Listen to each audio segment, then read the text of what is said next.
उस व्यक्ति पर आरोप लगाया अपनी 11 वर्षीय बेटी के साथ रेप करने का कि उस महिला ने और आईओ ने मिलकर इस खजांची लाल को झूठे मामले में फंसा दिया गया। इस खजांची लाल के 7 साल जीवन के जो बर्बाद हुए, जिस तनाव में उसने समय गुजारा, जिस परेशानी को उसने फेस किया, जिस प्रकार से उसके हालात घर के बद से बदतर हो गए, दोस्तों ने साथ छोड़ दिया, रिश्तेदार दूर भाग गए, विवाह शादी के मामले में झूठी कंप्लेंट होती है, पड़ोसी का कोई भी आरोप लगा झूठा मुकदमा दर्ज कर देता है, किसी चोर के खिलाफ कोई ऐसा व्यक्ति है जो लैंड ग्रैबिंग कर रहा है, उसको आप उसके खिलाफ शिकायत करोगे तो आपके खिलाफ झूठा मुकदमा दर्ज करा देता है। नमस्कार, मैं राजेश गर्ग एक ऐसी वीडियो आपके सामने लेकर आ रहा हूं जिसके अंदर एक पुलिस इंस्पेक्टर की गलती से या शरारत से या नासमझी से एक व्यक्ति का जीवन बर्बाद हो गया। किस प्रकार से अपने व्यक्तिगत स्वार्थ में जब कोई महिला किसी व्यक्ति पर रेप का मामला दर्ज करा देती है, और वो भी अपने हाथ रेप का नहीं, अपनी नाबालिग बच्ची के साथ रेप का मामला दर्ज करा देती है, तो वो भी झूठा, तो कितना प्रताड़ना, कितनी परेशानी, कितनी जलालत उस व्यक्ति को झेलनी पड़ी। वो भी कहाँ? दिल्ली शहर में। दिल्ली शहर में पुलिस स्टेशन स्वरूप नगर एरिया का ये मामला है। मित्रों, मैं आपसे कहना चाहता हूं कि इस वीडियो को आप पूरा देखने का प्रयास करें, हमारे चैनल को सब्सक्राइब करें, जिससे कि हर वीडियो आपके पास तुरंत पहुंच जाए। मेरा YouTube चैनल बनाने का जो मकसद है वो केवल समाज में फैली कुरीतियों को, बुराइयों को या कुछ अच्छे कार्यों से आपको अवगत कराने का है, ईमानदारी से, सच्चाई के साथ। एक सच्ची घटना है। घटना इस प्रकार से है। रोहनी के सेक्टर 15 में रहने वाले खजांची लाल ने इस मामले को हमें तफसील से बताया, क्योंकि वो इस मामले का एक्यूज है, मुलजिम है। खजांची लाल प्रॉपर्टी का काम करते थे और उसी दौरान उनके ऑफिस में एक महिला आई जिसने कहा कि मुझे एक मकान किराए पे चाहिए। खजांची लाल ने उस महिला को कई मकान दिखाए, लेकिन उसको मकान पसंद नहीं आए। जब खजांची लाल ने कहा कि कोई और मकान आएगा तो मैं आपको खबर कर दूंगा, तो उस महिला ने खजांची लाल को अपना फ़ोन नंबर भी दे दिया और घर का एड्रेस भी दे दिया। खजांची लाल उस महिला के घर पहुंच गया और उसने कुछ प्रॉपर्टी के नंबर दिए, उनके बारे में बताया, और वो महिला को लेकर अपने साथ उन मकानों को दिखा कर लाया। लेकिन महिला को कुछ पसंद नहीं आया। कहीं पैसे का मामला था, कहीं उसको मकान पसंद नहीं आ रहा था। दरअसल उस महिला के मन में क्या चल रहा था वो तो अभी सामने आ जाएगा। लेकिन खजांची लाल, मुझे नहीं समझ आ रहा कि उसके मन में क्या था कि वो हर रोज उस महिला के घर चला जाता, उसके बच्चों से मिलता, बच्चों के स्कूल जाता, बच्चे उसको नाना बोलते थे और वो महिला उसको बाबा बोलती थी। देखो किस प्रकार का ये मामला है, किस प्रकार का मामला है। जो महिला उसको बाबा बोलती थी या पापा बोलती थी और बच्चे नाना बोलते थे, उसी महिला ने उस व्यक्ति पर आरोप लगाया अपनी 11 वर्षीय बेटी के साथ रेप करने का। घटना 2017 की है और ये मुकदमा दर्ज हुआ है 22 अगस्त 2017 को। इस एफआईआर में उस महिला ने लिखवाया कि उसकी बच्ची घर में अकेली थी। ये जो व्यक्ति है प्रॉपर्टी डीलर खजांची लाल उसके घर में आया, अंदर से कुंडी बंद की, बच्ची से दुर्व्यवहार किया, बुरा कर्म किया, गंदा काम किया और उसके बाद चला गया।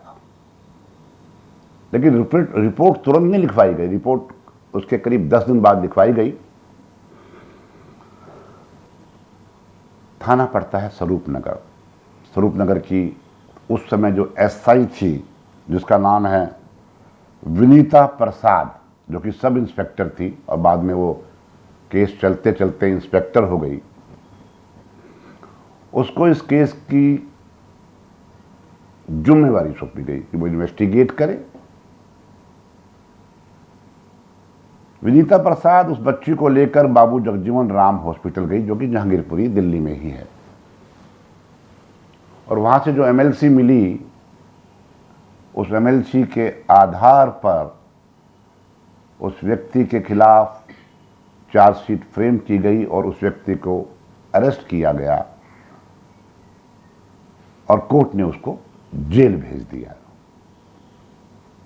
रोहिणी जेल में वो व्यक्ति 1.5 साल तक रहा। अब एक बात सोचने की है, जो व्यक्ति किसी मामले में 1.5 साल तक जेल में रहा हो, उसकी पत्नी की क्या हालत हुई होगी, उसके बेटा बेटी, पोता पोती, क्योंकि वो व्यक्ति 50 साल के आसपास था। मामला 2017 अगस्त का है। रोहिणी कोर्ट में केस चला, लंबा केस चला। गवाही के दौरान जज साहब ने देखा कि गवाहियां मैच नहीं खा रही, लेकिन जो मेन बात निकल के आई इस सारे मामले में, सारा उस महिला की थी, साथ ही जो विनीता प्रसाद आईओ थी, उसने एक गलत काम किया। और उसकी जानकारी कैसे मिली? जो व्यक्ति दोषी नहीं था, जो व्यक्ति ने किसी प्रकार का कोई कुकर्म नहीं किया था, उस व्यक्ति को 1.5 साल के बाद माननीय अदालत से जमानत मिली। और जमानत मिलने के बाद जब केस की प्रोसीडिंग शुरू हुई, लगातार डेट पड़ी और जब नंबर आया डॉक्टर का, बाबू जगजीवन राम के डॉक्टर जब कोर्ट में गवाही देने के लिए पहुंचे, उन्होंने उस एमएलसी को देखा तो जज साहब को बोला कि साहब ये एमएलसी तो वही है जो हमने जारी की थी, लेकिन एमएलसी के अंदर जो हमारी फाइंडिंग लिखी हुई थी, उन फाइंडिंग्स के ऊपर वाइट फ्लूइड लगा हुआ है, मतलब कि उसको मिटा दिया गया है। उस आईओ को बुलाया गया और उस आईओ से पूछा गया कि ये जो फ्लूइड लगा हुआ है ये आपने क्यों लगाया? जी मुझे जानकारी नहीं। जबकि ऐसा नहीं हो सकता है, क्योंकि जो आईओ महिला हो या पुरुष हो, क्योंकि इसमें विनीता प्रसाद जो कि वर्तमान में इंस्पेक्टर है दिल्ली पुलिस के अंदर, उसको सख्ताई से पूछा गया तो उसने कहा जी मुझे नहीं मालूम, फाइल बहुत जगह जाती है। मानोगे सच्चाई क्या थी? सच्चाई थी कि उस महिला ने और आईओ ने मिलकर इस खजांची लाल को झूठे मामले में फंसा दिया गया।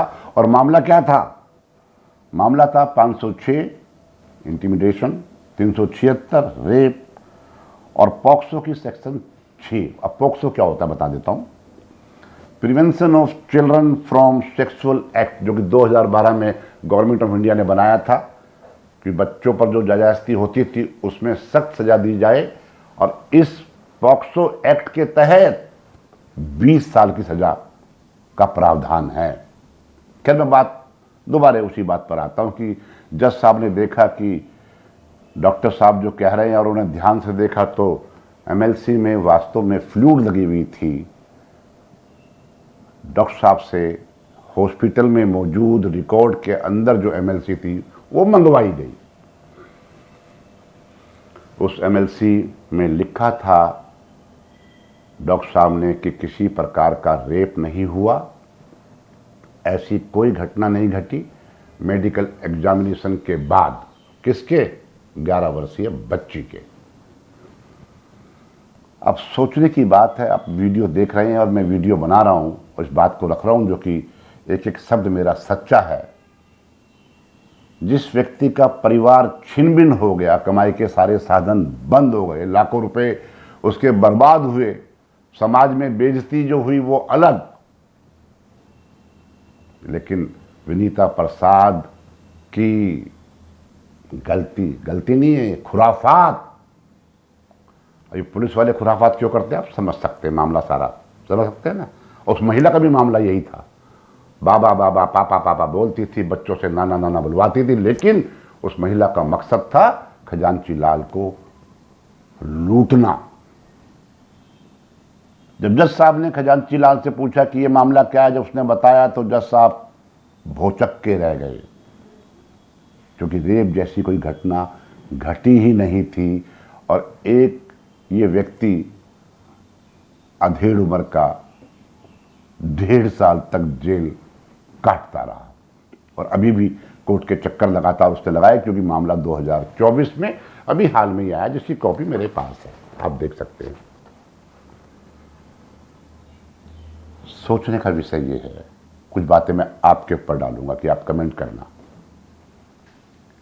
खजांची लाल को जिस प्रकार से फंसाया गया, जिस प्रकार से जेल में रखा गया, जिस प्रकार से उसने वकील किया, पता नहीं कहां कहां से उसने लोन लिया होगा, क्या क्या अपना बेचा होगा, किस प्रकार से उसने अपनी बेटी की, अपनी वाइफ की, अपने बेटों की निगाहों को फेस किया होगा, अपने आस पड़ोसियों की निगाहों को फेस किया होगा, कैसे कैसे उसने ताने सुने होंगे, आप समझ सकते हैं। 7 साल के बाद घटना 22 अगस्त 2017 की है। जज साहब ने उस व्यक्ति को जो बरी किया है वो किया है अभी हाल में ही, सितंबर 9 को। और विनीता प्रसाद कहती है कि साहब मुझे तो मालूम नहीं ये कैसा हो गया, सबको पता है वो झूठ बोल रही है। इस खजांची लाल के 7 साल जीवन के जो बर्बाद हुए, जिस तनाव में उसने समय गुजारा, जिस परेशानी को उसने फेस किया, जिस प्रकार से उसके हालात घर के बद से बदतर हो गए, दोस्तों ने साथ छोड़ दिया, रिश्तेदार दूर भाग गए, बेटी और दामाद ने क्या कुछ नहीं कहा होगा खजांची लाल को, ये आप समझ सकते हैं। आप अपने आप को इस मामले में डर कर देखिए। जज साहब ने ऑर्डर भी कर दिया, खजांची लाल को बरी भी कर दिया। जज साहब ने इंस्पेक्टर विनीता प्रसाद के खिलाफ खुद तो कोई कार्रवाई नहीं की, मतलब खुद तो कोई ऑर्डर नहीं किया, लेकिन जो कॉपी ऑफ द जजमेंट है उसको डीसीपी कंसर्न को भेज दिया गया। किस लिए? कि आप जो ठीक समझें करें। है ना हैरानी की बात कि डीसीपी साहब जो आप ठीक समझे करें। मैं आपको बताता हूं, कानपुर में ऐसी घटना घटी थी। जो एक्यूज था वो 965 दिन जेल में रहा था और कोर्ट ने क्या ऑर्डर किया मुलजिम को बरी करते हुए? उन्होंने कहा कि ये महिला जिसने ये झूठा केस किया है वो 965 दिन जेल में रहेगी। मतलब कानपुर कोर्ट का बड़ा फेमस ये निर्णय है। यदि ये जज साहब भी कुछ इस प्रकार का कर देते तो समाज में ये जो गंदी महिलाएं, सभी नहीं है, कुछ अपने फाइनेंशियल बेनिफिट के लिए या न जाने क्या मकसद रहा होगा इस महिला का, एक व्यक्ति को 7 साल तक भुगतने के लिए झूठी शिकायत कर दी थी। कोर्ट ने बरी कर दिया, लेकिन क्यों नहीं हमारी अदालतें, हमारी न्यायिक प्रक्रिया में कोई एक ऐसा पार्लियामेंट एक्ट ले आए? पावर तो जज साहब को है, क्यों ना एक्ट ले आए कि यदि कंप्लेंट झूठी पाई गई तो सुओ मोटो जज साहब जिन धाराओं के तहत केस किया गया उन धाराओं से जिसके खिलाफ शिकायत की गई है, जो मुलजिम है, उसको जितनी सज़ा हो सकती थी उतनी सज़ा उस कंप्लेनेंट को, उस झूठी शिकायत करने वाले को सज़ा कर दी जाए, या जजेस इस तरह के निर्णय लेने लगें, इस प्रकार के ऑर्डर करने लगें, तो झूठी कंप्लेन करने वाले जितने भी लोग हैं कोर्ट में कंप्लेंट्स का जो अंबार लगा हुआ है वो ऑटोमेटिकली कम हो जाएगा। मैं कहना चाहता हूं आप लोगों से, आप इसमें कमेंट करें। कुछ तो गलती खजांची लाल की भी मुझे लगती है इस केस को पूरा पढ़ने के बाद, इस ऑर्डर को पढ़ने के बाद। वो कहीं उस महिला के इश्क में तो शामिल नहीं हो गया था, वो कहीं इस महिला के वो जो होता है ना, वो प्यार मोहब्बत के मामले में तो नहीं फंस गया था और समाज को दिखाने के लिए अपने आप को बाबा कहलवाता था और बच्चों से नाना कहलवाता था। मामले में मामला सस्पिशियस है, क्योंकि रोज रोज उस महिला के घर जाना, बच्चों के स्कूल जाना, बच्चों को नाना कहलवाना, बच्चों की फाइनेंशियल मदद करना, ये कब करता है आदमी? ये जब करता है जब वो कोई सोशल वर्कर तो नहीं था, और सोशल वर्कर होगा तो बार बार घर क्यों जाएगा? आने वाले की मदद कर देगा, जरूरतमंद की मदद कर देगा, क्योंकि बड़ा स्पष्ट है इसके अंदर। वो बच्चों को स्कूल में भी जाता था। खैर, बात लंबी ना करते हुए मैं कहना चाहता हूं कि ऐसे हजारों केस, मैं कह सकता हूं लाखों केस अदालतों में हैं। विवाह शादी के मामले में झूठी कंप्लेंट होती है, पड़ोसी का कोई भी आरोप लगा झूठा मुकदमा दर्ज कर देता है। किसी चोर के खिलाफ कोई ऐसा व्यक्ति है जो लैंड ग्रैबिंग कर रहा है, उसको आप उसके खिलाफ शिकायत करोगे तो आपके खिलाफ झूठा मुकदमा दर्ज करा देता है। कभी भी कोई झगड़ा होता है तो घर की महिलाओं को आगे लेकर बहुत सारी परिवार सामने वाले पर झूठा मुकदमा दर्ज कर देते हैं। यदि कोर्ट सख्त निर्णय ले, मुलजिम को बरी करने के साथ साथ जो कंप्लेनेंट है उसके खिलाफ सख्त कार्रवाई करे, तो ये शिकायतें कम हो जाएंगी, इन पर लगाम लग जाएगी। नियम तो हैं। पहले आईपीसी में 211 थी, झूठा मुकदमा हो तो आप मुकदमा फाइल कर सकते हैं कंप्लेंट के खिलाफ। और अब बीएनएस जो नया नियम आया है, भारतीय न्याय संहिता, उसके अंदर भी प्रोविजन है सेक्शन 248 के अंदर कि जो एक्यूज था, जो भुगत रहा था केस को, जो मुलजिम था, बरी होने पर वो कंप्लेंट के खिलाफ कार्रवाई कर सकता है बीएनएस की सेक्शन 248 के तहत। लेकिन एक आदमी इतना थक चुका होता है कोर्ट में धक्के खा के, तारीख पे तारीख वकीलों के खर्चे, अब वो फिर दोबारे वकील करे, दोबारे शिकायत करे, दोबारे वहाँ पर वो एविडेंस होंगे, आर्गूमेंट होगी। क्यों नहीं जज साहब बिना शिकायत के सुओ मोटो यदि सजा देनी शुरू कर देंगे तो ये मामले कम होने शुरू हो जाएंगे, ऐसा मेरा मानना है। आपका मानना क्या है? आप कमेंट जरूर करें। आपका बहुत बहुत धन्यवाद। जय हिंद, जय फौजी।